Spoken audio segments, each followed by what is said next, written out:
Without any further ado, I may hand over to Mrs. Marian Harkin, please. Thank you very much, Professor Kress, for your very comprehensive introduction. And I too would like to welcome all the speakers here today and the participants. I have had the pleasure of being involved in the Societal Impact of Pain platform since 2011. We had our first meeting here in the Parliament in May 2011, and then November 2011 I hosted the launch of the European Pain Alliance. And I think one of the things we were trying to do at that time was to focus on bringing these key issues to the European level, and that was for the first time.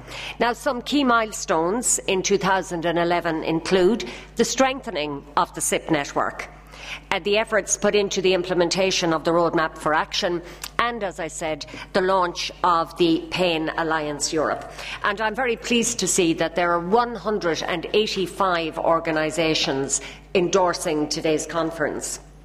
And it's also, on my behalf, a great honour to have my own country, Ireland, endorsing this year's conference under its EU presidency mandate. I suppose, just actually before I came here, I was speaking to somebody on the telephone and I told them I was going to chair a conference on pain. And their reaction was, "What? On what?" And I said, "On pain." And the truth is that a lot of people outside this room, unless they suffer from pain, will wonder, why are we having a conference here on pain? Because most people think of pain as a warning. It's the body's way of saying, stop, hold on, there's something wrong here. So in that scenario, pain can save lives, but in some cases pain becomes chronic and it becomes a disease in its own right. And I know Liam might have something to say about that in a few minutes, but I'll leave that to him. And in some cases, rather than saving lives, pain can hugely impact on lives, and in certain cases it can even destroy people's lives. Because according to the best statistics we have, 20% of Europeans, which is around 80 million people, suffer pain, and as much as 9% suffer pain on a daily basis. So when you suffer chronic pain, it's often accompanied by many other symptoms like depression or anxiety, social isolation, reduced mobility, etc. So it has a huge impact on your quality of life and indeed on the quality of life of your family. It has a huge impact on the healthcare system, and it has a huge impact on the workplace. Professor Kress has already given some details of that. So, what are we talking about here today? Today we're looking at chronic pain in the working population. And we're going to focus on that this afternoon, and it's very close to my interests and my duties in the European Parliament, because I am a member of the Committee on Employment and Social Affairs.